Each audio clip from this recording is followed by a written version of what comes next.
Hello. Here we are. Here we are on a Saturday afternoon. A Saturday afternoon. It was nice and cool earlier. Now it's back up there in the high temperatures. It was so cool at night, wasn't it? Did you? Great. I We can know. finally sleep for a little while. I know. I went to they have like a concerts going on, like tribute bands in the summer. Right? Not too far from me, like 20 minutes. And I tell you, towards the end of the night, I was like freezing. Yeah, because it like Crazy. dropped down in like the 50s around here. Yeah. I was in heaven. I mean, actually, we had the fan on and we were starting to get cold. I was like, Yeah. okay, I'll take it. I'll take it. I ain't gonna complain. And then it was great all Crazy. morning. And then, yeah, just before we got on here, it was like, oh my God, it's getting hot in here again. So had to turn the air conditioner on again. Yeah, I had to just put mine on as well. It was getting a little hot. The kittens are underneath the bed where it's cool. So Yeah. Oh, the dog's waiting for me at the door. yeah. Hello, Crypt Walker. How are you? Hopefully everybody finds us because now that we're not streaming on my channel as well. I mean, I put notices out, so hopefully nobody gets lost. I did. We'll have to wait and see. Yeah, definitely. If not, definitely we need to do something about that. But yeah, hopefully we are going to people are going to connect with us. I'm just trying to see, maybe it would be better if I also, let's just see something here. Just tampering with something. Maybe if I also plug it into my personal page as well. Let's see. Oh, it's not going to let me now. But yeah, if this doesn't work, then we could definitely make some changes. I have to change it up, figure out how it works. And yeah, because like I said, we advertised on both channels, and then now it's not streaming on mine. So, but I put notices out that they had to come here. Yeah, so, yeah. But the thing is, when I was looking at the Facebook ones, because normally I used to also stream through my personal and through Central Mass Facebook, I noticed that it's not actually the stream that gets posted on the pages, but it's like the YouTube link. Right. So I think as long as I share the pages too, or share the podcast once we're finished onto those pages, we should be okay. Because also they delete them after 30 days. So I don't know if I share out the YouTube link, if it's considered the same as an actual stream. You know what I'm saying? Right. So I'm wondering if they're still going to delete them or leave them as is. Oh, I'm not sure. So that's curious to find out. Yeah. Excuse me. So yeah, hopefully everybody will show up and find us. Yes. So what's new with you? Oh God. Well, the nightmare. I'm trying to set up a merch store. Mm-hmm. Good times. Screwed it all up the first time around, so I had to delete it. So now I'll be starting it all over again. Yes. Like I was explaining to Laura as well, my logo got created a couple of years ago. And when I went to actually put out merchandise from my shop as well, it said that the pixels was too small and I would basically have to start over again and redesign the logo. Right. So that's what I'm doing right now. It's similar, and I actually like it a lot better because the logo that I have now has very detailed lines and stuff for the ghost. And I remember I ordered a t-shirt from Vistaprint. Right. And the ghost just looked like the big blob. So I'm going to see if this is better. And you could get samples as well. Right. Well, see what I did was I redesigned. I didn't redesign it. All I did was I uploaded the photo on Canva and then I enlarged it. Yep. And that was it. And it worked. Okay. So maybe you could just do that. Keep the same logo and design and then just make it larger. Make it larger. And then download it into your files and then upload it onto the site. Yeah. That's what I may be doing. This way you won't lose the picture that you like, I know. Or maybe I need to change. Maybe I need to change. Maybe. I don't know. That's up to you. Your page, your stuff. Exactly. And we had the premiere at noon today. Nice. So I had my face buried in pages of. I know. Well, it's on YouTube. Later on today, I'm actually going to download the actual episode. So we'll get that rolling. Save all the episodes. Yeah, and hopefully things will get rolling. Because that's what I do when I do the magazine is I upload a PDF. So Mhm. if somebody's missed a month or an issue, Mhm. then I've got it that I could send them the PDF to download, and then they can catch the ones that they've missed. Yes. But I always put it out there, download it quick because it only lasts for the 30 days, and Yeah, I know. the new one gets popped up there. So Yeah, that's very true. that's what I was doing last night, Technical. working on the magazine, getting that Yep. stuff sorted because I only got Yep. like a week, I think, left. So Okay. I've got a lot to do on it. And Okay. like I said, working on the merch stuff. Carla come up Yep. with some great designs for I me. know. Thank you, Miss Carla. They're so cute. I can't wait. Because when you start this kind of thing, you're not thinking merch. You're just thinking of hanging out with people. Yeah. So then everybody's like, when are you gonna put some merch on? I'm thinking, oh God, what the hell am I gonna use? So yeah, I've been beating my head on a rock for I think over a month trying to figure out something. So That's exciting. Carla's a genius. She come up with it like in 5 minutes. Oh my God. She's good at that stuff. Well, that's the creative graphic art design in her, Right. So You know what it is? I overthink it is what it is. And it just, she just popped it out of there. And like I said, last night I was thinking, I go, oh, wait a minute, I could just do this or do that and do that. And that's what we did. And so. Yep. Got to stop Famously overthinking famous things. for your coffee and for your lips. Right. There we go. So that made it really simple. Yeah. So yeah, otherwise, yeah, just, trying to survive the heat, trying to do all this work and hoping we all survive it. Yes. I'm telling you, I was desperate the other day. My poor husband come home from work. He looked like a drowned rat.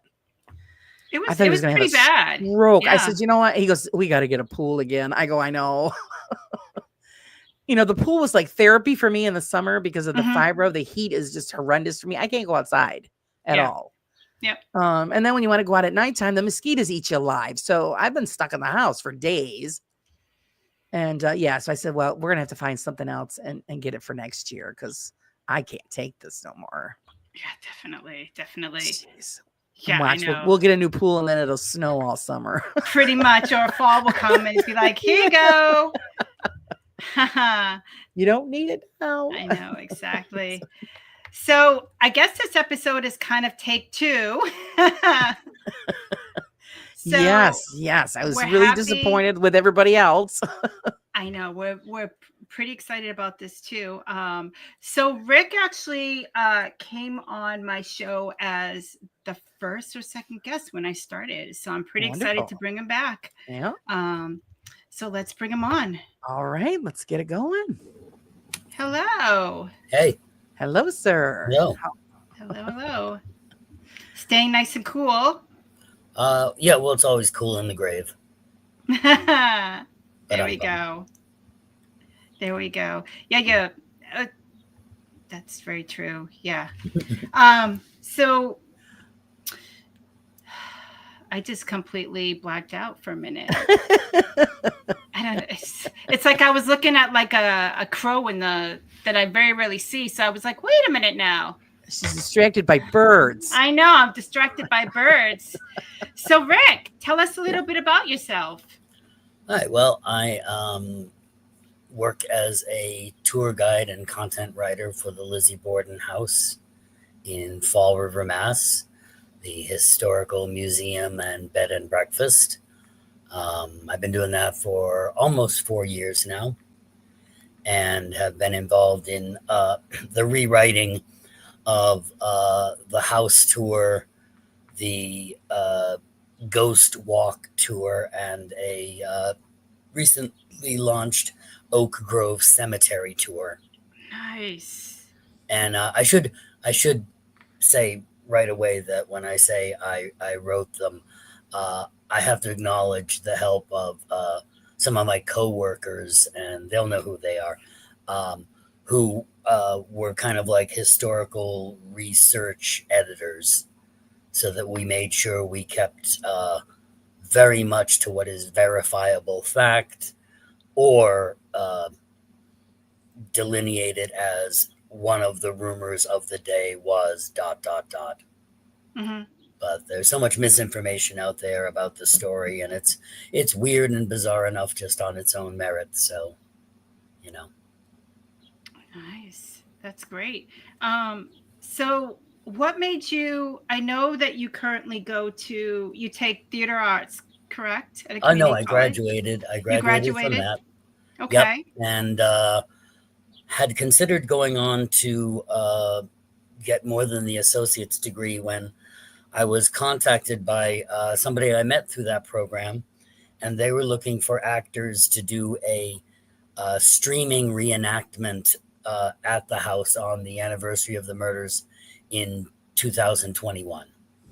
And since things were just opening up from COVID and everybody was masked, they wanted to figure out a way to do it. And what they did, was a live streaming rather than having crowds in the house. And I was hired to play Uncle John. And up to that point, all I knew was half the Lizzie Borden poem and the vague idea that she killed her parents, right? Mm-hmm. And quickly found out, technically she was found not guilty. But also, as soon as I read the alibi of the uncle, I was just immediately entranced and fell down the rabbit hole, as it were. And I'd love to get involved in traditional theater, but working at the house is like being an actor and getting paid for it at the same time. So, That's awesome. So what Yeah. enticed you to actually get into this field? Well, when I started working at the house, because I've always been interested in history and weird things, cryptozoology, the whole haunted 9 yards, if you will. And then I think once in my life had what I would consider a verifiable paranormal experience. But when I started working at the house, at first it was just a historical house, and very quickly you notice things around you that just remind you why the house has the reputation it has as one of the most haunted houses in the United States. Fortunately, pretty low key. No screaming apparitions, no blood dripping down the walls or anything like that. But it is not uncommon to hear footsteps on other floors that are empty, or voices from within rooms that turn out to be empty, and other phenomena. And it's just it's constantly an engaging place to work, as well as you can just keep reading so much about this trial, between the countless books and the testimonies from the inquest and the trial and the like. So That's awesome. And what do you like to do on your free time as a hobby? free time, what do I do? What's that? Free time. I do some other writing.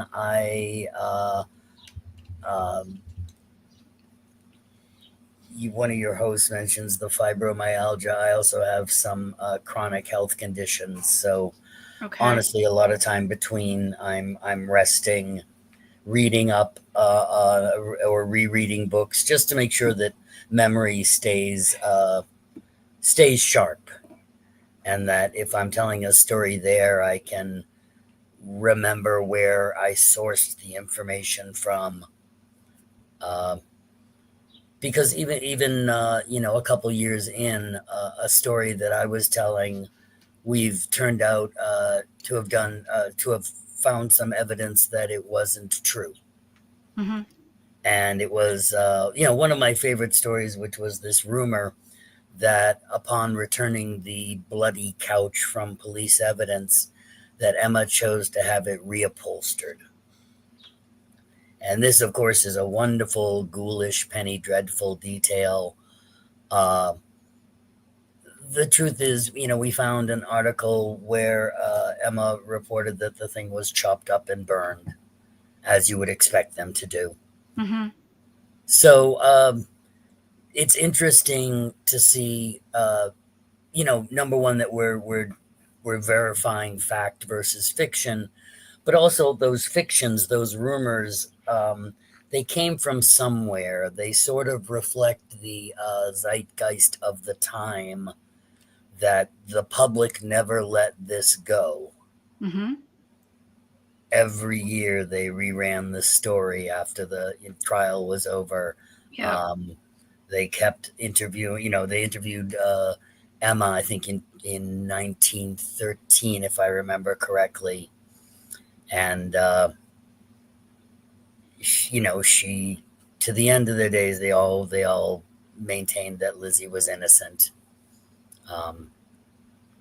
But there's so much to read, so many much. great experts out there. There's a website, I think it's Lizzie Borden Warp and Weft. Mm-hmm. I want to give them a shout out because they're amazing. She found us. We've got a fan club within the house, tour guides for Kara Robertson's book, The Trial of Lizzie Borden, which I think is one, not only one of the best books, but mercifully shorter than some of the epic tomes out there. But a woman with verifiable historical and legal chops, Mm-hmm. who doesn't start the book with the assumption that she was guilty or innocent. So yes, definitely. Before we get more into that, we just want to say hello to a couple people that popped in. Hello, Cree. Hello, Dawn. Thank you for coming in. We changed the way we're streaming, so we're just going to see how this goes. Yeah, I was just over on my page redirecting everybody. Yes, sorry, guys. Sorry, Cree. I just put the link in there, redirected everybody to here. Yes.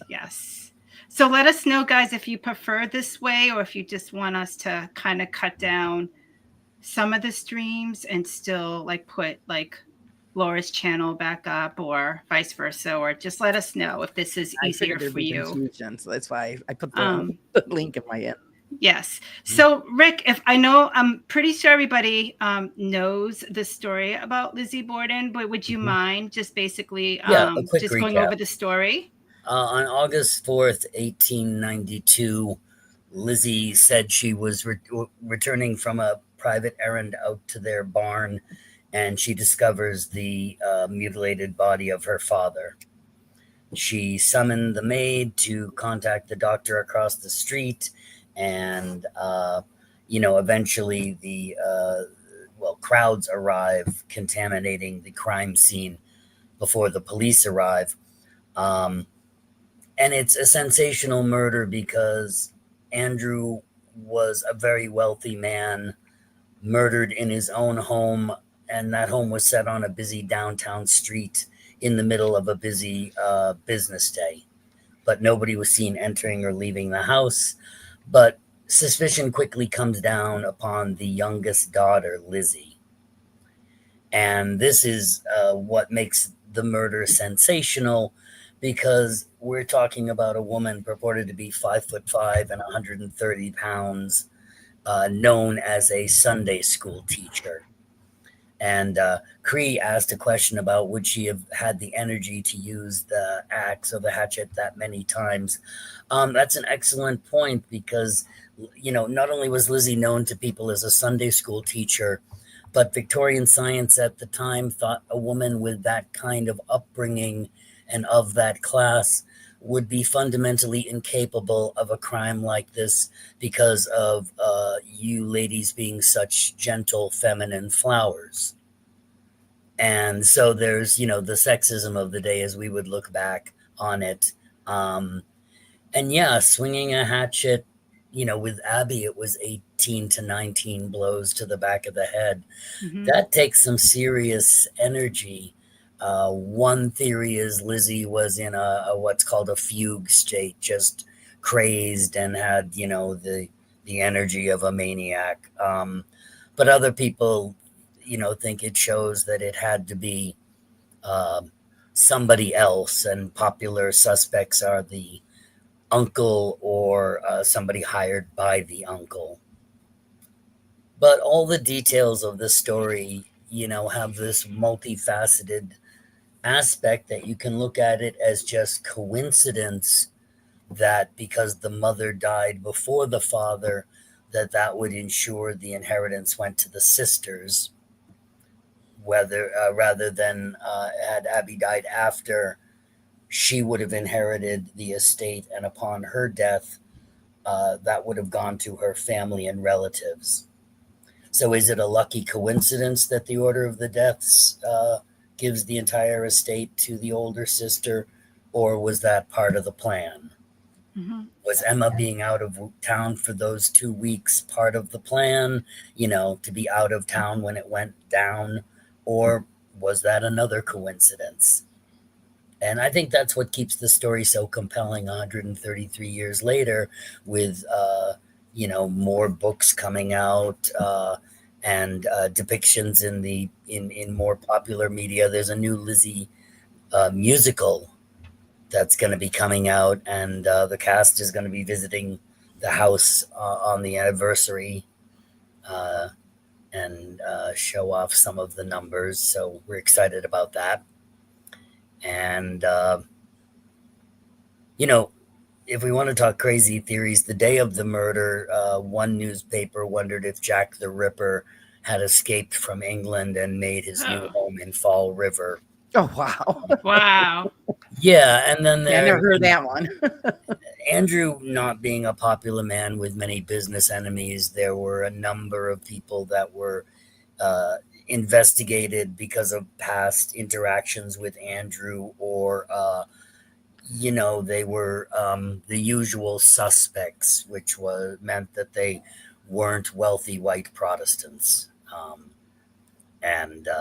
So, some of the Irish Catholics and Portuguese came under suspicion simply for that reason. The Fall River police received a number of letters saying that obviously Bridget is the murderer, because you know how passionate those Irish can get. And so, we tell the story historically, careful to point out what is fact and what is fiction or unverified. What would the word be? I'm dropping the word, where something is this is a legend, or this is a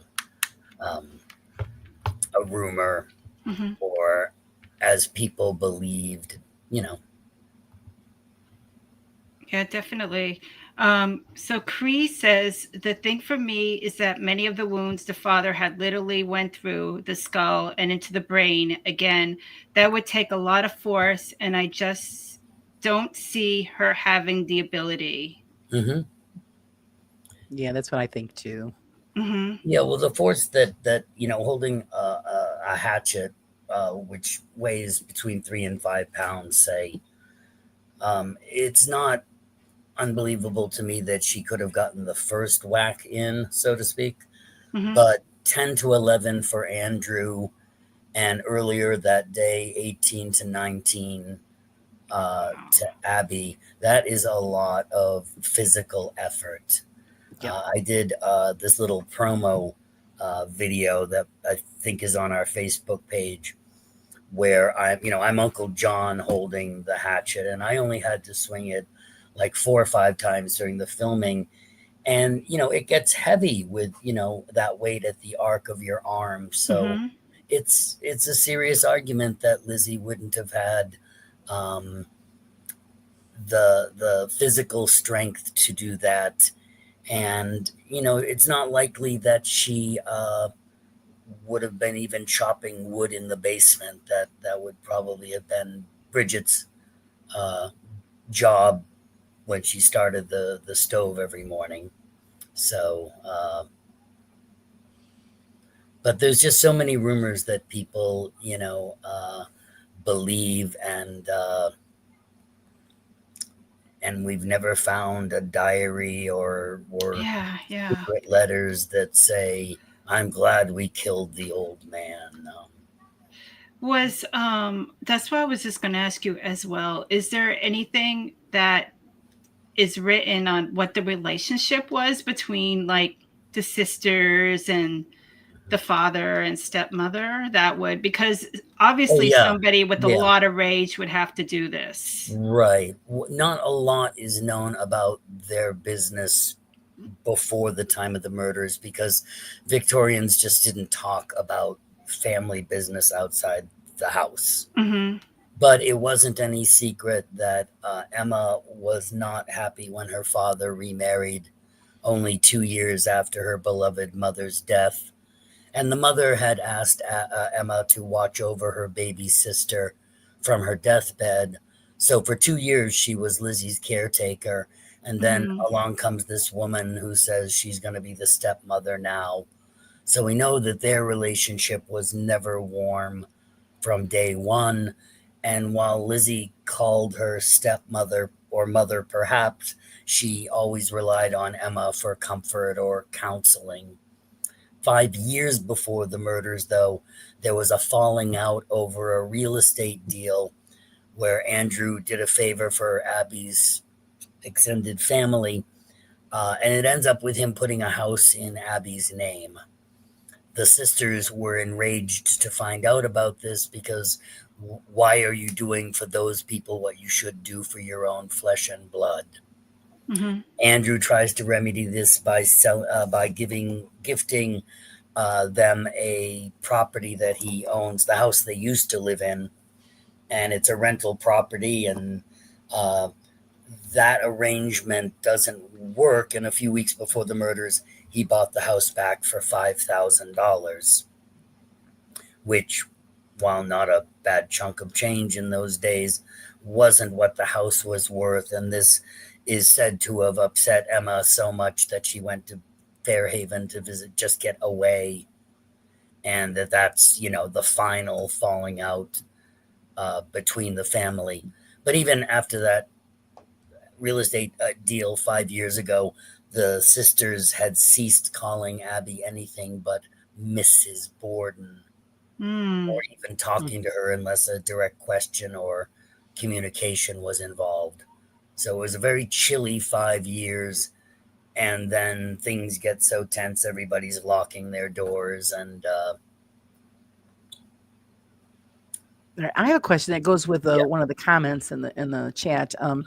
Now with the technology and the science that we have today, has anybody tried to reenact that crime to see if they could find out any other kind of? I'm sure there's, I know some specials where they've brought in different forensic pathologists to talk about. But even there's, we're talking about evidence that's 133 years old. There's nothing real, as far as I know, there's nothing to really test direct DNA evidence off of. Right. And just the reenactment of the crime itself, having a woman of the same weight and stature and strength, maybe, and seeing if it is possible that somebody like her could wield the hatchet that many times. Right. Not that I'm aware of, but probably. I know that they've retried the case a couple times, and most times they come up with the same verdict, that it's all there's enough probable doubt and lack of evidence, as even that famous hatchet without the handle found in the basement turned out to not be the murder weapon. Okay. That she didn't leave the area. Yeah, so did everybody else. Yeah. Right. She lived in Fall River because she said that was her right to live up on the hill where she always wanted to live. There was a controversy with her naming the house, that she should name her house Maplecroft. That was generally the province of very wealthy families, like the Carnegies or Vanderbilts, not unmarried murder suspects. But, later in, somebody just mentioned the flipping of the bird. I think there's an element to that in 1909 when she had the name Maplecroft carved into the front steps of the house. just so everybody could see it as they walked by, Mhm. Right. Yeah, Lizzie lived her life the way she wanted, and hence some of the controversy that people think she was just, flagrantly displaying her wealth and how she got away with it, and and hence the rumors that Lizzie was preferred women, or at the same time Lizzie had a secret boyfriend that was hiding in the hayloft that day, and he committed the murders because Andrew and Abby wouldn't let them marry. And later in Lizzie's life, there's a rumor that she was secretly married because it was purported she had a white dress made. And all of these things, have no merit to them, no historical evidence to back them up. But it's again a testament to the wild stories that existed back then, and still have legs today. Right. Hi, Sam. Welcome. Hey, Sam. So after the murder occurred, what exactly happened, like with Lizzie and a trial and everything? Well, Lizzie was informally accused of, told she was under suspicion later that day of the burial by the chief of police and the mayor. She asks, is anyone in the house under suspicion? And the mayor says, "I'm sorry, but you, Lizzie." This is going to be a terrible mistake, because later this is used by the star defense attorney. Oh God, his name just dropped from my head. Robinson, a former governor of Massachusetts, who uses the fact that the mayor was there to argue that this was no social visit. This was a formal city business matter.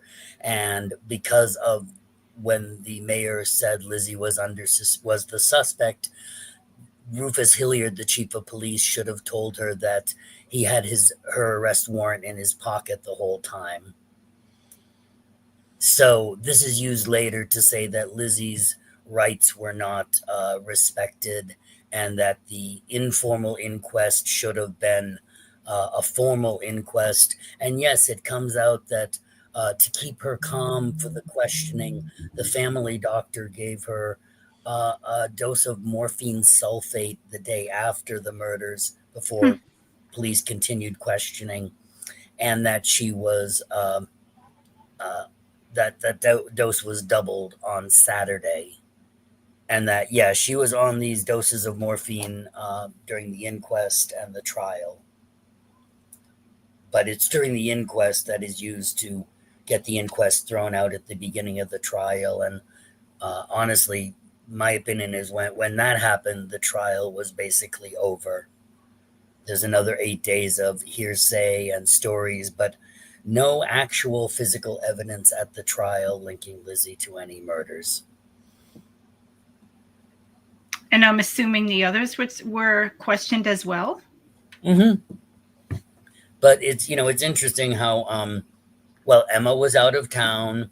Uncle John has an alibi over full of details, in fact, including the first and last name of a stranger who gave him directions that morning. Almost as if he was setting up an airtight alibi about how he wasn't there that morning. Part of his alibi is supported by the family doctor, who was out on a house call that morning and just happened to run into John at a time that would help verify his alibi.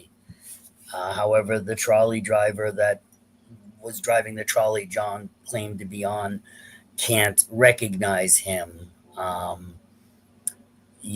Bridget has plenty of witnesses. She was outside during Abby's murder, but Lizzie is the only one that can verify she was on the third floor during Andrew's murder. And in a nice balance, Bridget is the main person that can verify Lizzie was in the barn at the same time. So there is an element of, how do we put this? The witnesses all witnessed the witnesses witnessing what they witnessed. Which, is why people many people, myself included, believe that there's a concerted cover up afterwards. And yeah, that's another Cree storm. That is another rumor that's never had any verification in terms of letter or diary or spoken confession, but it is a very popular opinion that abuse of some kind was going on in the house, and that in one story, Emma summons her beloved uncle to the house to put an end to it. And these are all he has left. These nieces are all he has left of his beloved sister. So Andrew has to die and Abby has to die first, so that, for allowing it, and so that the money goes to the nieces. Other people say, no, Lizzie did it and she did it for the money. And that's the cleanest, most simple explanation, which tends to often be the correct one. The wonderful thing is all of these have substantial parts to them. None of them have the smoking hatchet, if you will, of absolute proof that this is correct. So it is one of the best locked room mysteries, if you will. Could Lizzie have done it? If so, how did she get away with it? Mm-hmm. Or without the maid knowing and being an accomplice? Did the doctor drug her to make sure that her testimony would be later useless? One of the things about this story is it's easy to look at the past through present lens, Mm-hmm. and project our point of view and morals onto the past.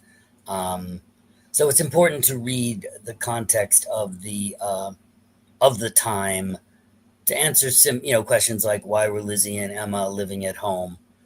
Well, women of that class wouldn't live by themselves if they were unmarried, because that would cause talk.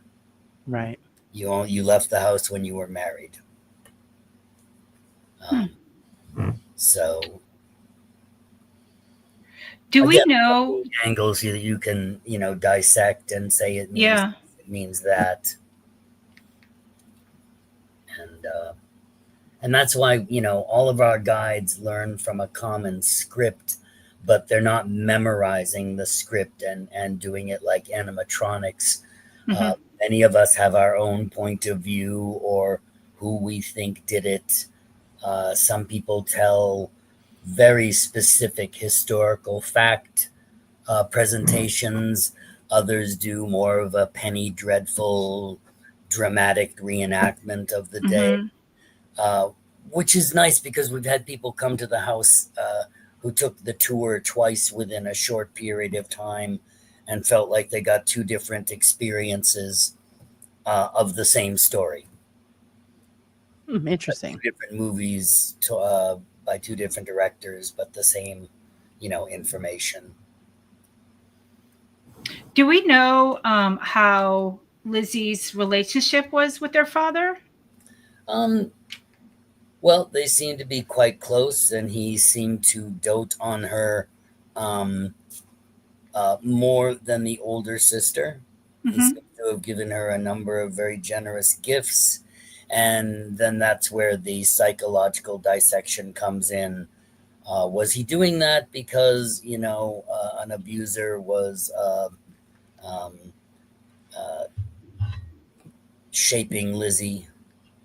And the common term I'm blanking on right now, molding her, as an abuser does to his victim, or does he feel guilty, so he gives her elaborate gifts? Mm-hmm.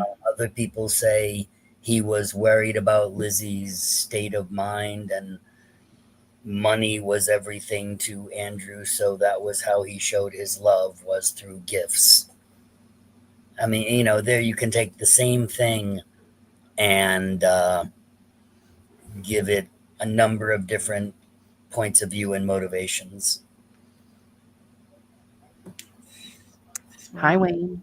And yeah, it's hard to Wayne. believe that they could be up and, they could be inside the house and not see Abby's body, because she is discovered when the neighbor walks up the front steps and looks through the open door of the guest room. And since their bed was slightly elevated, she could see, under it and see Abby's body. Again, was it just a lucky coincidence that nobody came up the front stairs during those 60 to 90 minutes? Or was it,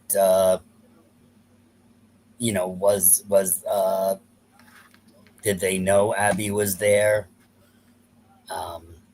Again, we don't have, nobody wrote a diary or confession or,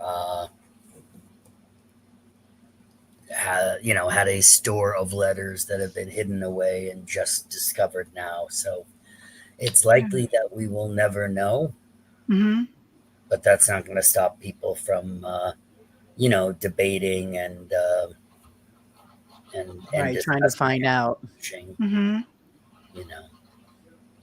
Yeah. So Cree was wondering if it was possible that Lizzie's sister and uncle worked together, since Lizzie was left behind while they both conveniently disappeared.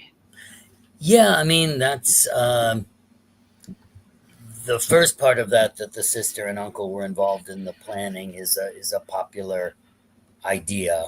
The uncle returned to Iowa after the trial. Lizzie and Emma lived together until 1905, but Emma was quiet and conservative, and Lizzie lived her life openly and flagrantly the way she wanted, and there continued to be gossip and rumor and scandal in the later years. And in 1905, apparently, Emma had just had enough. She moves out, apparently telling their mutual minister, Reverend Buck, that she could no longer abide what she witnessed inside that house, or Lizzie's increasingly bohemian lifestyle and choice of friends. Lizzie was known to associate with actors and people from the suffragette movement. And both of these would be very controversial or not considered the proper people back then, especially for a woman living, amongst high society. There's a lot of people that say that Lizzie had a very, very big case of IDAGAF. Is that it? I don't give up. Yeah. And she was going to live the way she wanted to. And, I kind of admire that. She's a little bit of a rebel. Yeah. Yeah. But, they sold the house in 1918, and it was a private residence until, through a couple different families, until the McGinns, who were the last ones there, turned it into the museum. And it's had several owners since. The McGinns, then I think it was,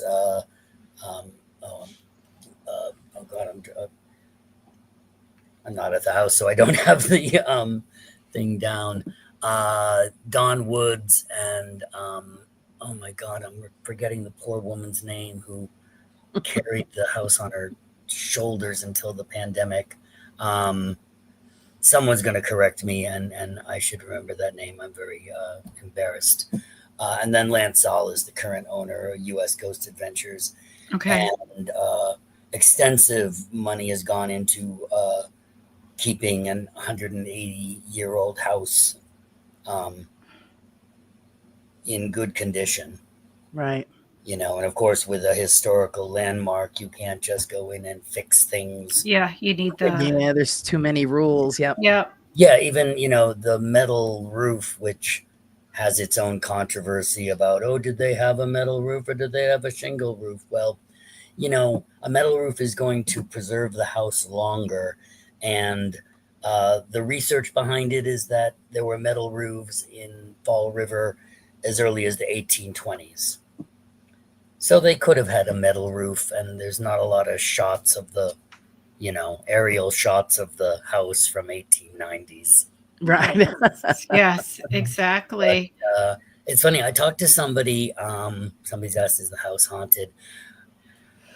Weird stuff happens all the time. As recently as last Saturday, we do this thing called a Victorian dinner where it's a Yes. 4-course meal, and we do, we have the people running it are in character. Oh, So we fun. were cleaning up after that at the end of the night, and I went down into the basement with one of the other workers because she just said, the energy down there feels really wrong tonight. Would you mind?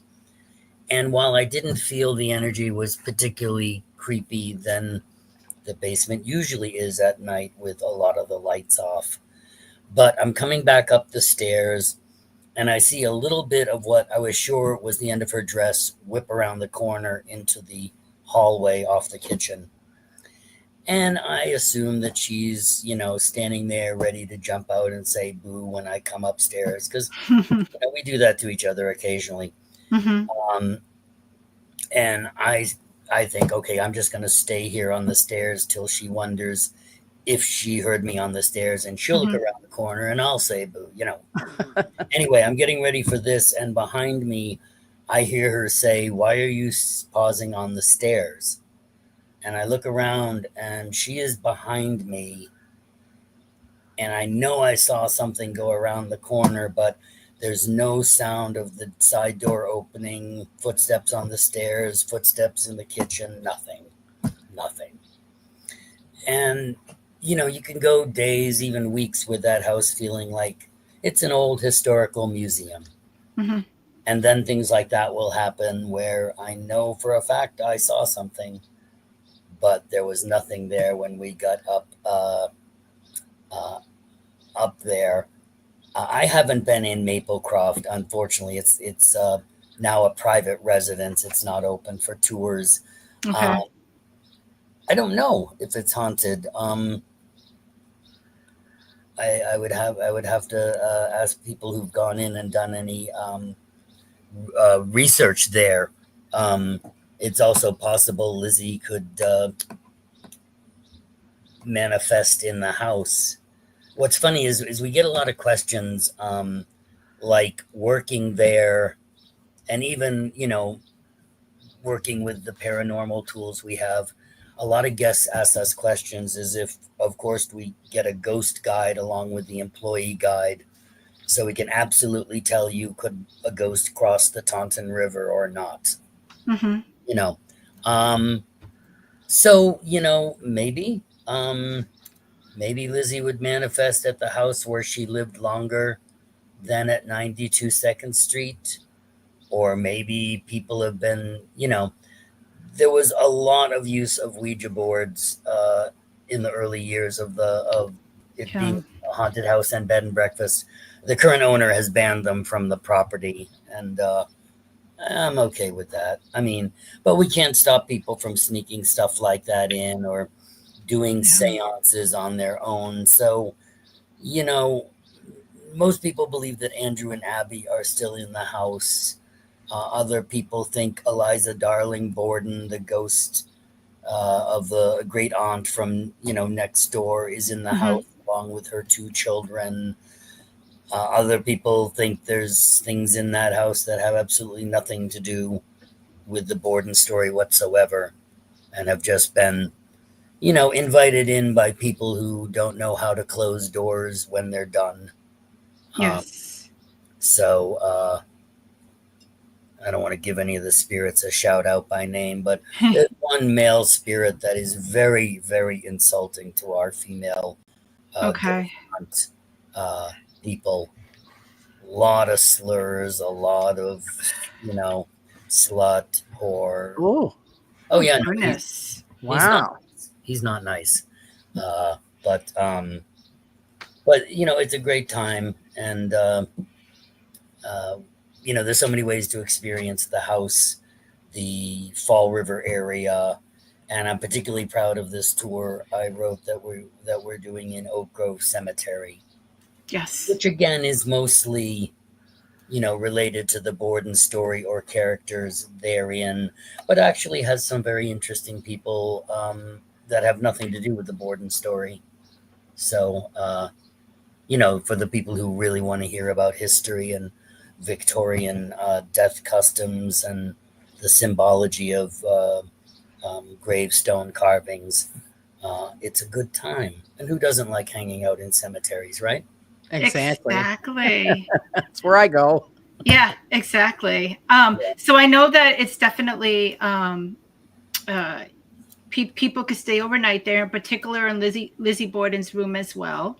Mm-hmm. And I know that you also offer investigations after midnight. Has any of the investigators, Cree actually asked about kindred spirits as well. Have any of them actually got legit evidence? Well, legit evidence is a subjective thing. People get things on camera, people get things through the voice recordings, and I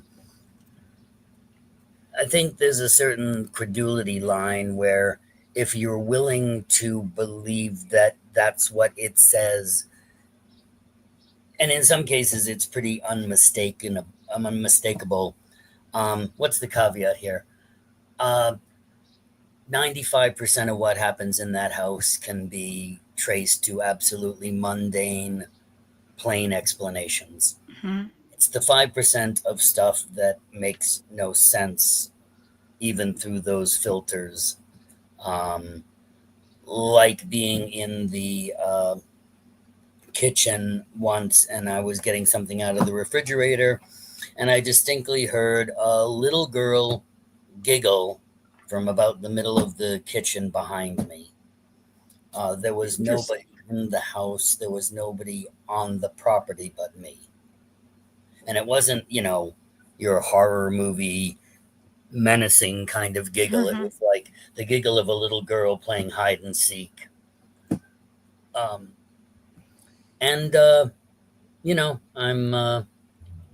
You just sit there and experience it, because it's honestly a wonderful thrill when things like that happen. And so far there's been nothing like entities trying to scratch me or push me down the stairs, so as long as that happens and no screaming skulls flying around, I'm good with that. Yeah. And everyone just has to be respectful as well when they come that's another thing. It's one of the reasons personally I wouldn't go. I've been invited to go on ghost hunts to shut down asylums where the patients were abused, and there's just a kind of touristy element to that kind of, I'm not going to judge other people. It's not for me.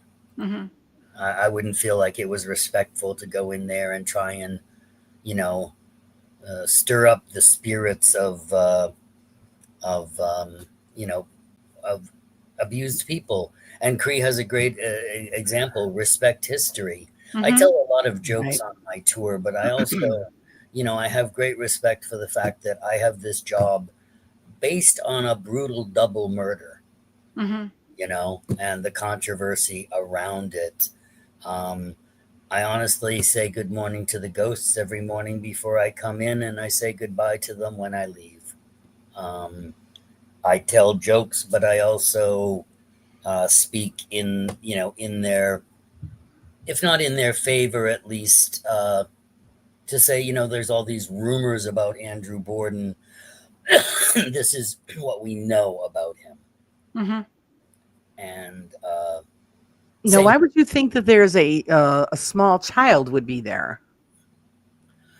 Because there was a tragedy in the Yellow House next door in 1848, where Lizzie's great aunt Eliza Darling Borden had a breakdown that today is generally attributed to extreme postpartum depression.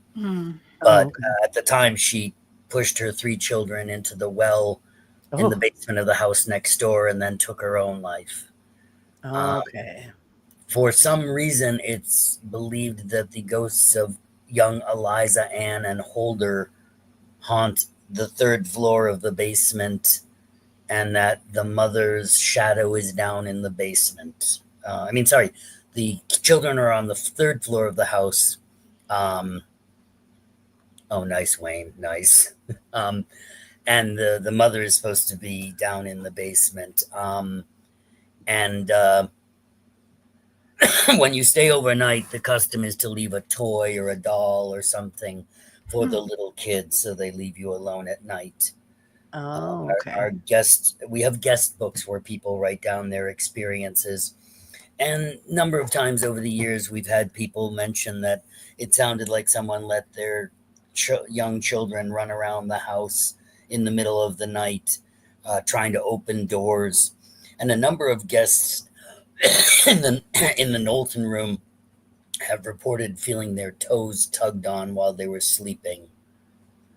Okay. So, I mean, there's, these are apocryphal. That's the word I wanted earlier. These are apocryphal stories that people write in our guest books. But I was entering the books into a database that we're hoping to have available so people can search by, hashtags, anything about Uncle John, or, that anything using an EVP, that sort of thing.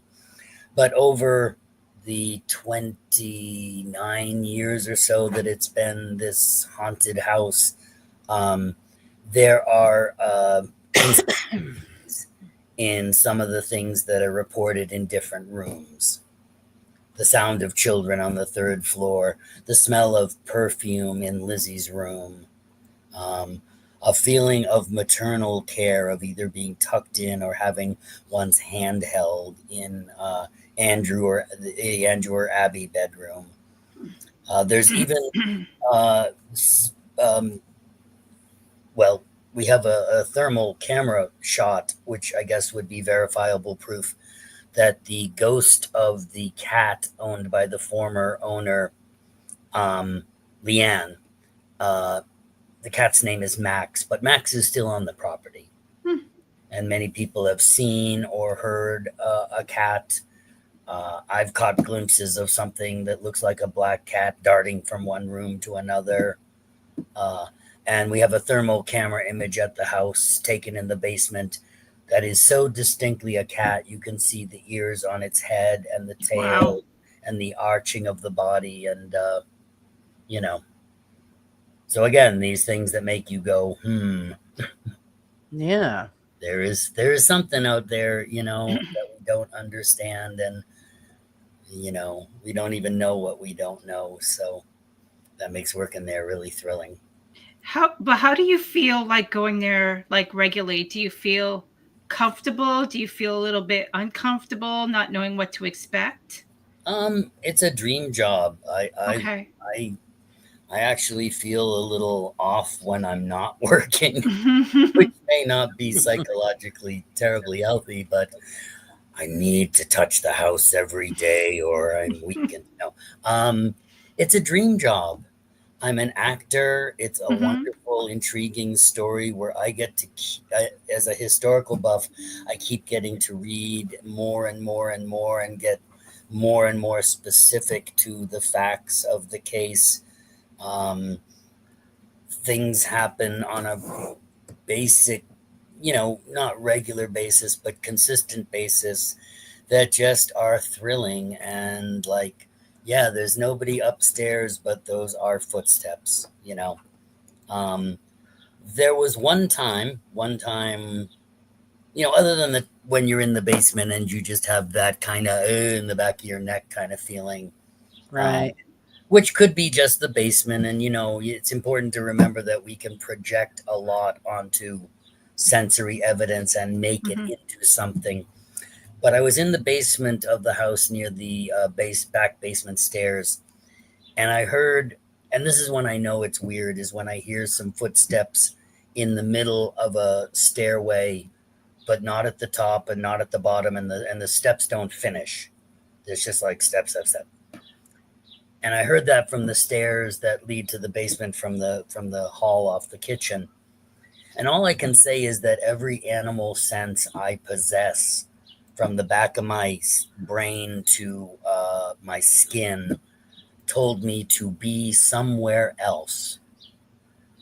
Wow. Don't want to know, basically. So I very quietly went out of the house and didn't look behind me. went back to the gift shop, and I ran a tour later that day, and the house was fine, you know. But at that one moment, wow, I didn't want to be there for all of the whatever in wherever. Well, I try to be, Wayne. It's easy to get, it's easy to get over invested in having something happen. I usually wince if somebody whispers to me at the beginning of a tour, just so you know, I'm something of a sensitive / medium / ghost whisperer, because generally at some point in the tour they are going to make it about themselves and they're swooning or they're, or what they heard or what they feel. Yeah, exactly. I feel like something horrible happened in this room. Yeah, this is the room that Abby was killed in. Big surprise. It's better when somebody, just stops me at the end of the tour or quietly whispers something in the middle of the tour. Like, I just feel like there's something there. I didn't know what to say and I didn't want to make a big thing out of it. That's when they got my attention. Yeah. Also, do you feel, I mean, sorry, go ahead. I think most men are trained to be very, very rational. So for me, it's been a breaking down of that filter to not just immediately assume there's an explanation for it. But on the other hand, I'm not going to jump at every shadow and creak. Wait, what was the point I was trying to make? Crap.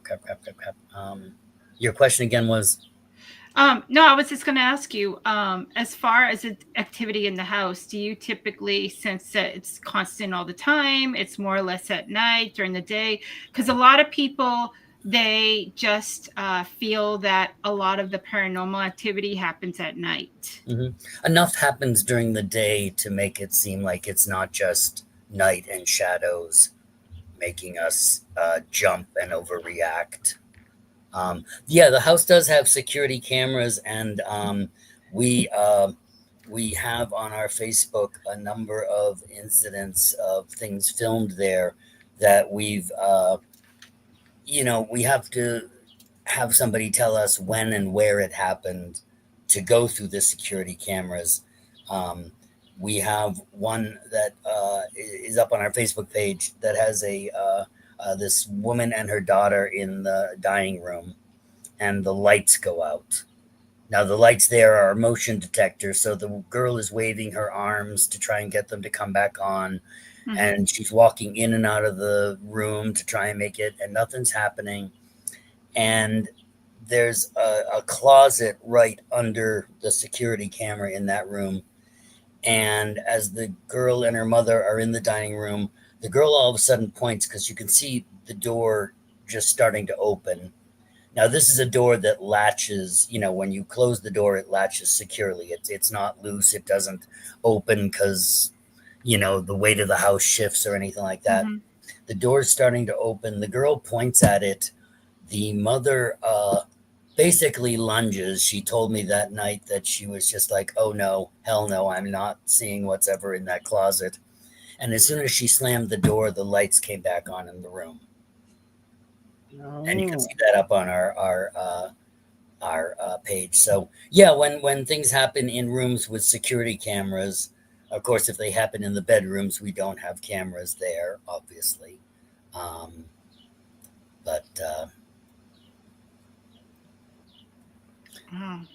that's just amazing. Yeah, I'm still trying to get down there to have a tour and possibly do an investigation. Yeah. So yeah, that's incredible. It's a cool house. It's a dream job. It's a great mystery, and it's wonderful to debate with people. Unless they start a comment off like, well, in the movie with Christina Ricci, ... No good question starts that way. It's a very entertaining movie. It's just not very historically accurate. Yes. Unless you kind of take it as an alternate universe, Lizzie. If we want to use that DC multiverse excuse, then it's that and the 8-episode Lizzie Borden Took an Axe TV show. Mm-hmm. Oh yeah. They're very fun. Christina Ricci is a dynamite actress. Just don't, Case. the historical accuracy. Yeah. And that's the thing. All the movies have movie stuff to them that are historically inaccurate. Whether you're talking about the other two movies, the one with Elizabeth Montgomery, or the one with Chloe Sevigny. Okay. That one I remember. Yep. Mm-hmm. Yeah, the one with Elizabeth Montgomery. Yep. They show a scene of Andrew being a mortician and getting a body ready for burial, and he was an undertaker briefly and made coffins. Oh, So okay. that's not historically accurate. They don't have the uncle in that movie, and in the Chloe movie, the uncle is an absolute dirtbag, and he's nothing like who he was historically. Right. So, but I had a giant crush on Elizabeth Montgomery, so that's a movie I prefer. What's the most bizarre experience I've had there? Okay, I'll tell this one just because it was the only time I've seen what you would call like a manifested figure at the house. I've seen bits and pieces of the shadowy thing in the basement. This human shadow form. But it was about 6 months after I came in to work there, and I was driving into work and coming behind the house. And I remember it was a kind of rainy day in March. And as I'm coming behind pulling my car behind the house to the parking lot, there's a woman standing by the side wall in one of the nicest Victorian style dresses I've ever seen, complete with this, really nice, tasteful hat and this very dark veil. And we get people who come in Victorian dress to do the tour of the house. It's not uncommon. So I wanted to compliment her on the dress. I assumed she was there for the first tour of the day. But in the second or so I took my eyes off her to park the car, she was gone. Oh. And there was no place she could have gone that I wouldn't have been able to see her in that second. And I even went out to the street to look, up and down the street, and just, went back and forth in my head. What did you see? No, I saw something. Are you sure it wasn't an overhead shadow or, of a cloud, or, let's go through this. And I kept remembering like the detail in the dress and in the veil. And about 2 weeks later, I'm finishing a book on the end of Lizzie's life, and it's talking about the end of her life. And after they moved out of the house, the sisters kept it as a rental property till 1918. And Lizzie was known to very occasionally come to check up on the property, but never again went inside the house. And the last part of that sentence was, to ensure her anonymity in Fall River, Lizzie always dressed in black with a hat and veil. Wow. Oh. And as soon as I read that, everything just came very focused in my head that, I saw something. And I think it was Lizzie. Wow. Huh. But, Wow, so that's crazy. my best story. The rest are just, footsteps, voices, poked in the ribs once. Mm-hmm. Didn't feel malicious, just more accidental, but still, ow. So And they there was never no- found the murder weapon. Say what? They never found the murder weapon. The No, axe. no, the hatchet was tested for both blood and hair. Bloodstains turned out to be rust, and the hair non-human. There is the story, and I just need to verify the date, but I believe it is 3 days before the end of the trial. Some children were playing in the pear orchard behind the Borden's property and had to climb up on top of a barn because their ball got stuck up there. And while they were up on the roof, they found a hatchet. Now, this Oh. hatchet was the same size and dimensions of what the prosecution believed was the murder weapon, and it was weather damaged enough that it looked like it could have been thrown up there the previous summer. It never made it into the trial, though, because a carpenter came forward to claim he had lost a hatchet on the property while working there earlier in the spring, I believe. But again, another coincidence that, oh no, that hatchet was explained away. Oh, a perfect example of the possible murder weapon was found on the roof of a barn in the pear orchard behind the house. Oh, hello, Sir Pump. Again, was it a coincidence? Was it the murder weapon that they got away with? That'll be debated to the end of time. Yeah, unfortunately. Is the Borden's burial plot close by? Yeah, it's in Oak Grove Cemetery. Okay. It's actually very easy to find because given that it's really the place that people want to visit in that cemetery, and also the fact that there's over 500 graves in there with the name Borden on them. Oh my God. It was a very, Wow. very common name back then.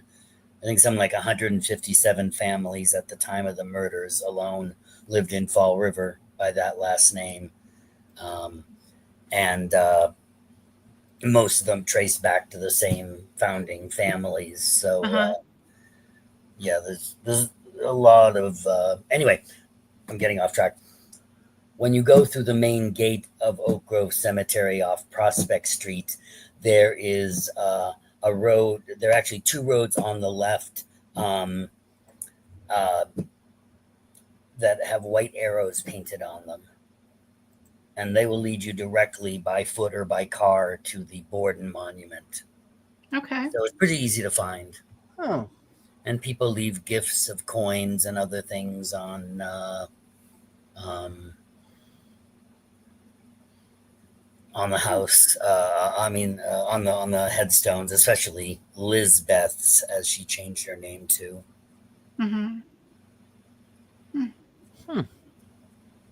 Interesting.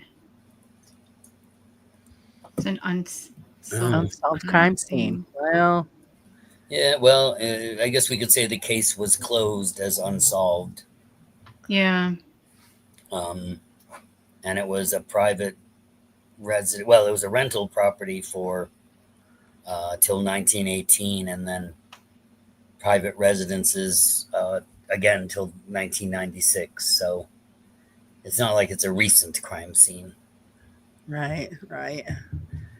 But again, it's a point to be respectful, and not treated as a joke, not treated as anything but a story with real human beings. Exactly. And the way that they handled things back in those days, it wouldn't have made a difference because they contaminated the scene. Oh yeah, Yeah. I mean, As soon as they walked through the door. Yeah. Property and the house, even before the police got there. Yeah. And initially, the police are tromping all over the property and not following protocol. They didn't handle it very well back then. The chief of police has to step down after the trial for how badly the case was mismanaged. Wow. And poor Rufus Hilliard dies at 52 of cirrhosis of the liver. So I guess he went out bitter and drunk. But yeah, it's important to remember that we tell a very human story. Exactly. That, it's just incredible that you know so much about the house. I mean, you've been doing it for years, but it's just incredible how much history you know. Yeah, it's also incredible how much I forget and have to be. Join the club. I want to say you were probably reading by script when you first started. Oh, shoot, I forgot that. Right. I mentioned my coworkers before, and I just want to give them a public shout out that my coworkers have just as much a vested interest in this case, no matter how long they've worked there. And and they have come to me with corrections in the stories I've told, just nudging it. Oh, actually, this detail is slightly wrong, or it turns out that was just a rumor, and here's proof that it was a rumor, not a fact. And it's not like we're fact checking each other, but we want to make sure that we're telling a true, verifiable story, or personally owning our own theories or rumors that we favor. Right. And, well, see, that's refreshing, because most places will just go with, an inflated story just to bring in more people. Right. Well, again, I'm blessed with coworkers as invested in this story, who read and read and read and read, and we discover new things all the time. Or so in that sense, it's thrilling, because it's a job where you're learning on the job, and you don't get bored with the story. Right. Or I don't. It's still a mystery, technically. Yeah, definitely. Hopefully, I mean, because she was acquitted of the crime, and then so who did it then? So it's still, it's still a mystery. Yeah, no one will know. Even well, you could say that about any museum, Sir Pomp. Yeah, that's true.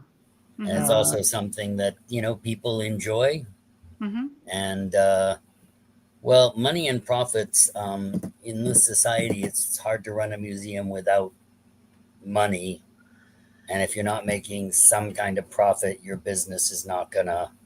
Well, it goes towards the house as well, right? The man who owns this is not a multi-millionaire.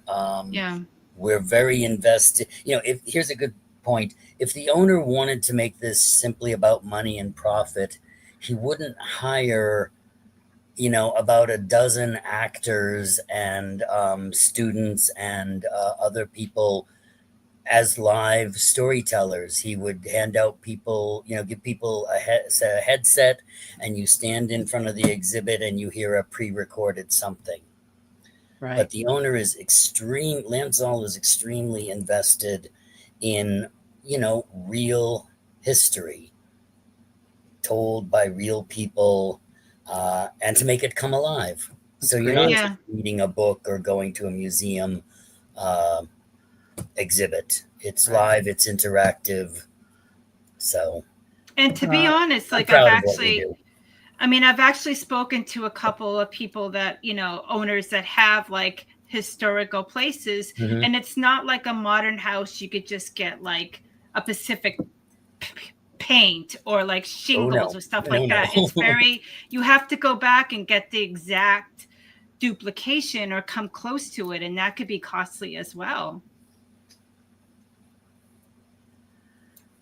Again, Pop, I would have to say that they could say that about any museum, because look at all of the Egyptian exhibits that go around the British world. Museum, right? They're digging up the dead to display them, so that people can learn the history. So it's a good argument, but you could say that about any museum. Mm-hmm. And the story can be as modern parallels. People look at Lizzie and ask, did her race, gender, and sex influence how the trial went? And my answer to that would be, duh. They hired one of the best defense lawyers in the area, George Robinson, and right. If this had happened to an Irish family, it never would have been. It never would have made the papers. So again, the fact that Andrew Borden's position in society and money made it a sensational crime. Oh, exactly. And the technology at the time, the teletape machine, made it into instant national news, and it even competed with remaining Jack the Ripper stories on front pages in England. So, we've got a historical example of like the first viral news story in a way. We've Right. got the first murder trial and an investigation and murder trial extensively covered in a new media. And That's it's, I'm sorry. Go ahead. it's not the first murder scene at which crime scene photos were conducted, but it is the first time that those photos were ever shown to a jury. So again, there are historical aspects that make this worth talking about without having to get into the gory details of a double murder. Right. So, and we did talk about that earlier, Pomp, that, it would be great if modern technology would step in and see what they can discover. I mean, I don't know if the owner would ever think about doing anything like that, but they would be interesting to see if they could dig up anything. mm-hmm. Yeah, I'm not sure what they would. I mean, some people think that there might be something hidden in the floorboards. I don't know that that's possible, but I can't say for sure. People mentioned Zach Baggins. It was his episode that I think showed the alleged blood stains that are visible in the basement that would be under the couch where Andrew was killed. But even so, that has a controversy behind it, that it might have been staged and not real. Again, we don't make a big disrespectful show out of it. Mm-hmm. Right, that's and good. it's it isn't just about the Bordens and the terrible events and Lizzie's and the investigation and the trial afterwards. We also go into the reality of what it was like in Victorian times, not just in a family of the Borden's position, but for Bridget, the Irish maid.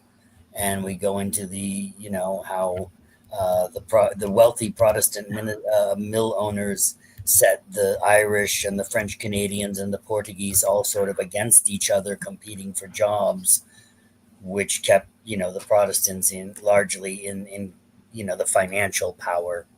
So there's so many aspects to look at: the time, the culture, the zeitgeist, if you will. And we get into that a lot during the nighttime ghost walk and the Oak Grove Cemetery tour. Right, fantastic. Hey, Bill, how's it going? Hey, Bill. So when do you have the tours? Well, tours are conducted every day. The cemetery tours generally happen when people sign up for it, but there's house tours every day.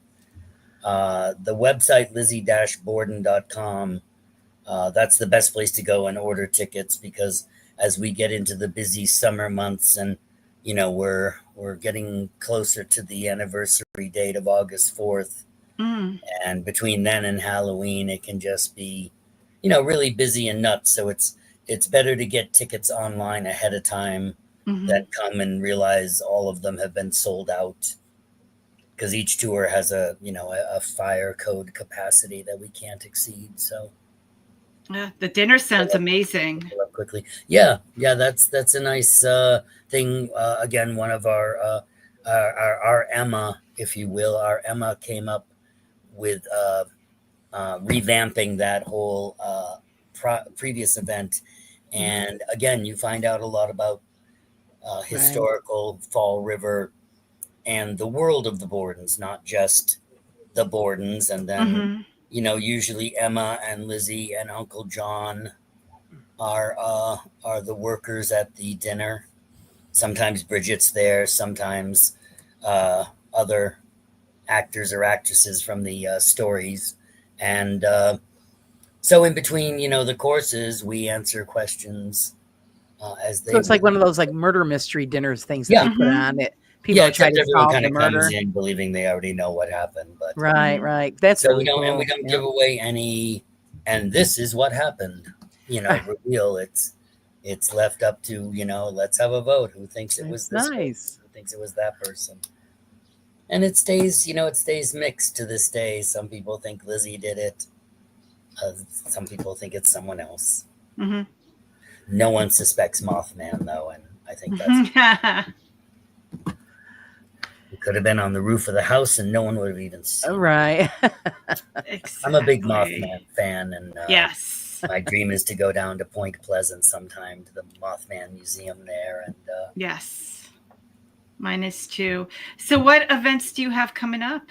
well, we have the big event, which is August 4th. Food poisoning. Yes, we do not take food out of the ice box that has been there during a summer heat wave. That's actually a great Food from the 1800s, Cree. If you watch all the movies always have them eating this mutton broth or mutton stew that's gone over. But according to Bridget, it was some leftover swordfish that Andrew insisted was fine for her to warm up and serve. Yes, I've heard Apparently, she and Andrew frequently disagreed over what was food still fit. So you just have to remember that. Good question, Pop. Oh, that's a good question. Yes, that is a good question.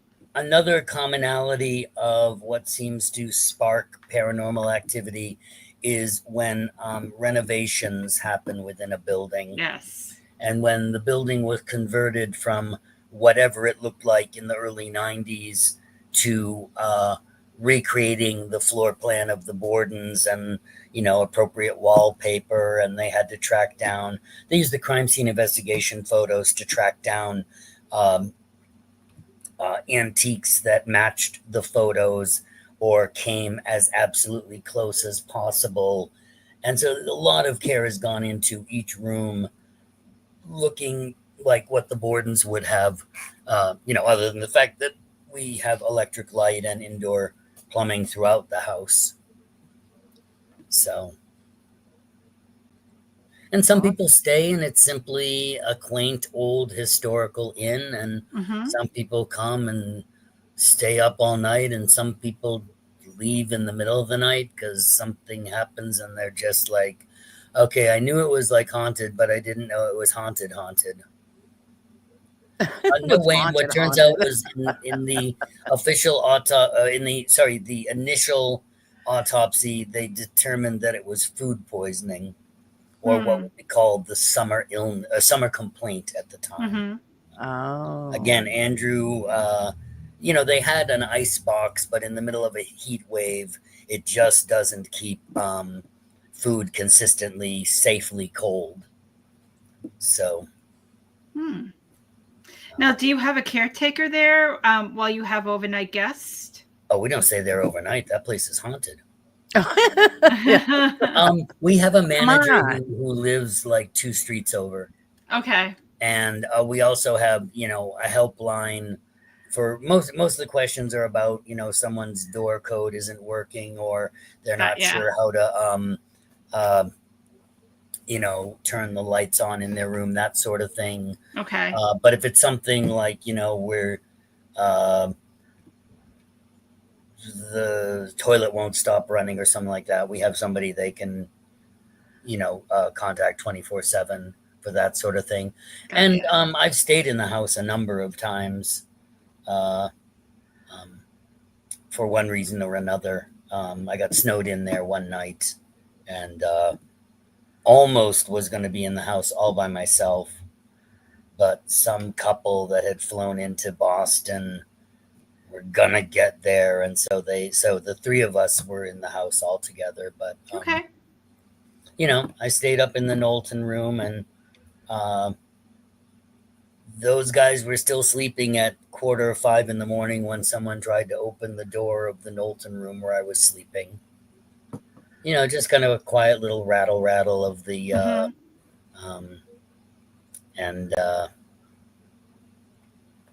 so again, you're not waking up to a horrifying skull face right in you, screaming, "Get out!" Which that's just no fun. I'm fine with I that. know, huh? I'm not that kind of ghost hunter. Thank you very much.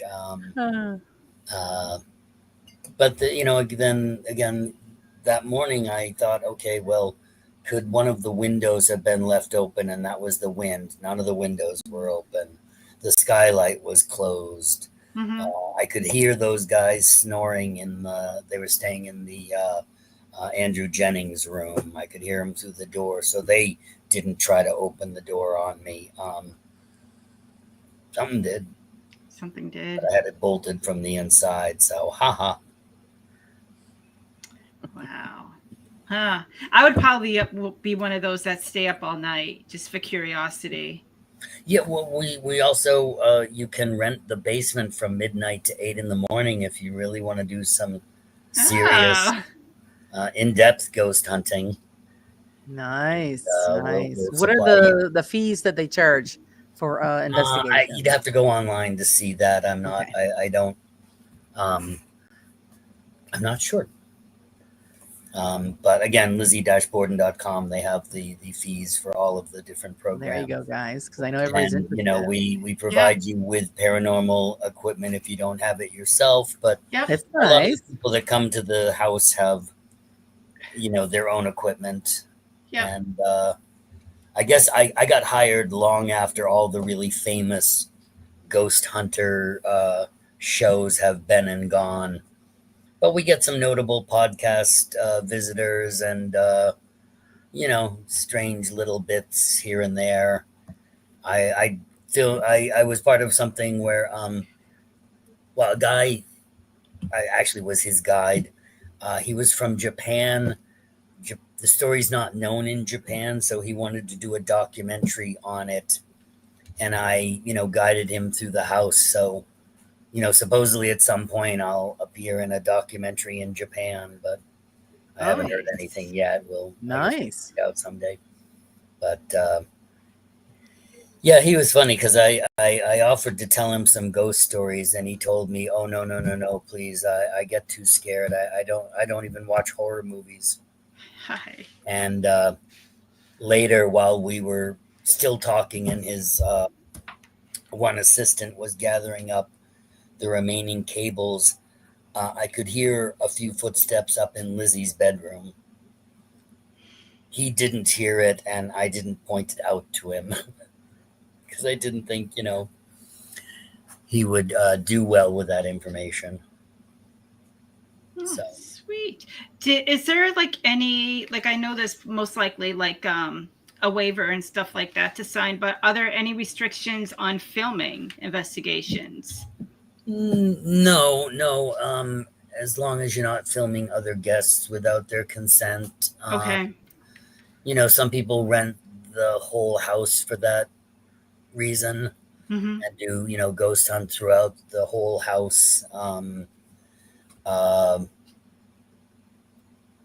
Yeah, as long as you're not filming other guests or filming the tour itself. Okay. People are totally welcome to film at during the day. I mean, during the ghost hunts and paranormal investigations. That's awesome.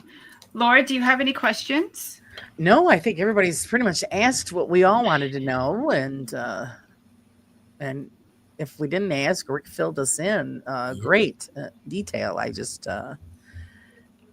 Do you plan on retiring from this position, or is? Oh no, I want to be there till I die and then haunt the house myself afterwards. All right, so they'll add to the list. There you go.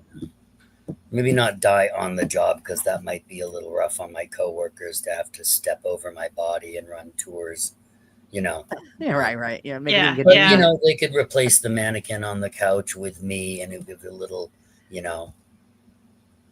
more veritas to look. It's just like a dead body. It even smells. There you go. Oh, that's awesome. I have So where I'm can so every- dedicated to my work. Yeah, I'm willing to be the dead Andrew Borden. That's That's I'm awesome. usually Uncle John in reenactments, but Okay. I That's Very awesome. fun. So where can everybody find you? I have a Patreon, Ryk McIntyre, where I post stories from the house. I've also got a Facebook page. I'm available on Facebook. I'm almost always at the house, or going to be soon. Again, the longer you work there, the sort of weirder you feel when you're away from it. So it feels like home. That is Dun, dun, awesome. dun. Excellent. That's awesome. So, Well, if no one actually has any more questions, we're going to wrap up this show. Thank you, Ryk, for joining us. Yes, thank you very much. Shout out to my coworkers and my manager and my boss. You're all amazing. Thank you for letting me do what I do. Oh, yes. And thank you guys for having me as guests, of course, as Oh, well. thank you for coming. We've learned a lot. Yeah, thank you so much. And we're actually just going to wrap up the show all together. Guys, thank you for joining us. Stay tuned for Laura and are you going to be having a show on Sunday With Carla Laura? tomorrow? I believe so, yes. Okay, so tune in for that. And then, yeah, everybody have a great evening. Yes, Stay thanks for joining safe. us. Thank you. Yes, and stay spooky. And we'll talk to you later. Okay. Bye. Bye-bye.